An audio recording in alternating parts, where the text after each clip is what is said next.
Halo teman-teman semuanya, selamat datang di Kosakata Mandarin. Hari ini kita akan belajar nama-nama pakaian dalam bahasa Mandarin. Oke, ayo kita mulai. Pakaian dalam bahasa Mandarin disebut dengan yifu, yifu, atau bisa juga kita sebutkan sebagai fuzuang, fuzuang. Selanjutnya adalah baju. Dalam bahasa Mandarin, baju disebut dengan yifu, yifu, atau boleh juga kita sebut dengan sangyi, sangyi. Oke, kemudian baju kaos atau t-shirt. Dalam bahasa Mandarin, baju kaos disebut dengan t-shirt, t-shirt. Oke, kemudian kemeja. Dalam bahasa Mandarin, kemeja disebut dengan cengsan, cengsan. Oke, kemudian jas.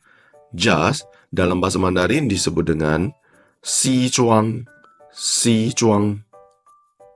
Oke, kemudian jaket. Dalam bahasa Mandarin, jaket disebut dengan waitao, waitao. Oke, setelah itu singlet.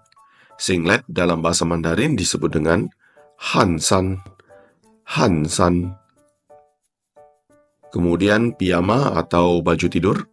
Dalam bahasa Mandarin, baju tidur disebut dengan suiyi, suiyi. Oke, kemudian rompi. Dalam bahasa Mandarin, rompi disebut dengan beixing, beixing. Oke, kemudian celana. Dalam bahasa Mandarin, celana disebut dengan kuzi, kuzi. Oke, setelah itu celana panjang. Dalam bahasa Mandarin, celana panjang disebut dengan changku, changku. Oke, setelah itu celana pendek. Dalam bahasa Mandarin, celana pendek disebut dengan tuanku, tuanku. Setelah itu celana jin.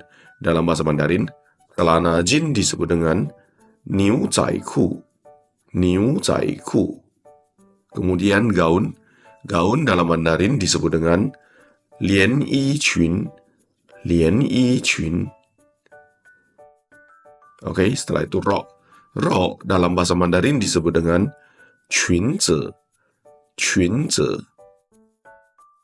Oke, kemudian cheongsam. Dalam bahasa Mandarin, cheongsam disebut dengan qipao, qipao. Setelah itu dasi. Dalam bahasa Mandarin, dasi disebut dengan ling dai, ling dai. Oke, setelah itu kaos kaki. Dalam bahasa Mandarin, kaos kaki disebut dengan wazi, wazi. Oke, kemudian sarung tangan. Sarung tangan dalam Mandarin disebut dengan shou tao, shou tao. Oke, setelah itu tas. Tas dalam bahasa Mandarin disebut dengan pao, pao. Oke, kemudian sepatu. Dalam Mandarin, sepatu disebut dengan xiezi, xiezi. Oke, setelah itu topi. Topi dalam bahasa Mandarin disebut dengan maozi, maozi. Oke, demikian kosakata Mandarin mengenai nama-nama pakaian. Semoga bermanfaat ya. Terima kasih.